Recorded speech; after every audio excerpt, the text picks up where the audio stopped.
Halo guys, kembali lagi bersama saya di HR YouTube channel. Di video kali ini saya akan share kepada kalian 5 pinjol legal yang DC lapangannya datang ke rumah.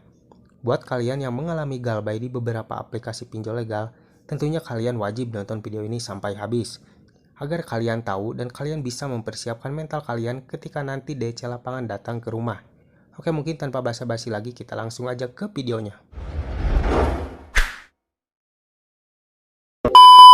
Yang pertama adalah ada Akulaku. Seperti yang kalian ketahui, banyak debitur-debitur yang mengalami galbay di aplikasi Akulaku. Sudah banyak yang sering didatangi oleh DC Akulaku. Karena DC Akulaku ini memang cukup banyak dan sudah tersebar di seluruh wilayah Indonesia, mau itu di pelosok desa ataupun di perkotaan. Jika tagihan Anda melebihi dari 1 juta rupiah dan keterlambatan sudah melebihi 3 bulan, itu kemungkinan besar akan didatangi oleh DC lapangan Akulaku ke rumah kalian. Yang kedua adalah Kredipo. Sama halnya seperti Akulaku, Kredipo adalah salah satu perusahaan fintech legal besar di wilayah Indonesia. Jadi untuk penyebaran debt collector lapangan yaitu cukup banyak di wilayah Indonesia. Jadi buat kalian yang mengalami galbay di aplikasi Kredipo, ini siap-siap saja untuk didatangi oleh DC lapangan. Namun kalian tak perlu takut, kalian harus tetap tenang ketika DC lapangan datang ke rumah kalian. Yang ketiga adalah aplikasi kredit pintar. Untuk DC kredit pintar ini juga sudah cukup banyak tersebar di wilayah Indonesia. Karena aplikasi kredit pintar juga salah satu perusahaan fintech legal besar di wilayah Indonesia.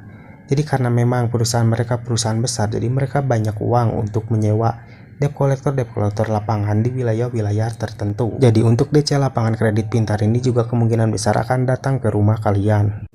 Yang keempat ada SPayLater dan S-Pinjam. Untuk SPayLater dan S-Pinjam ini terbilang masih cukup baru.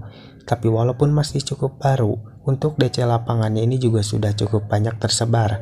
Namun untuk SPayLater dan S-Pinjam, DC lapangan tersebar hanya di Pulau Jawa. Kalau di luar Pulau Jawa itu masih beberapa yang tersebar. Tapi kalau untuk di Pulau Jawa itu hampir sudah merata ya, semuanya ada DC lapangan dari SPayLater dan juga S-Pinjam. Yang terakhir atau yang kelima adalah aplikasi EasyCash. Untuk aplikasi EasyCash, DC lapangannya juga sudah cukup banyak dan tersebar di seluruh wilayah Indonesia. Namun yang membedakan di aplikasi EasyCash ini, DC lapangan tidak datang hanya ke rumah kita saja. Mereka juga sudah ada yang berani mendatangi ke alamat kantor atau tempat kita bekerja. Jadi buat kalian yang mengalami galbay di aplikasi EasyCash ini harus benar-benar siap mental ya, karena DC lapangannya itu sudah berani mendatangi tempat kerja atau alamat kantor kita. Nah guys, buat kalian yang mengalami galbay di aplikasi-aplikasi yang saya sebutkan barusan, tentunya kalian jangan takut.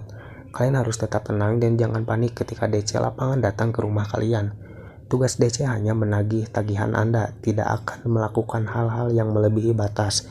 Kalaupun ada DC yang melakukan tindakan di luar batas, kalian boleh melaporkannya karena mereka telah melanggar aturan-aturan penagihan dari OJK. Oke, mungkin sampai di sini dulu video yang bisa saya share kepada kalian. Jika kalian suka dengan video ini, silahkan like dan juga share kepada teman-teman kalian. Jika ada pertanyaan, silahkan komen di bawah. Dan tetap dukung channel ini agar semakin berkembang dengan cara klik subscribe di bawah. Sampai jumpa di video selanjutnya.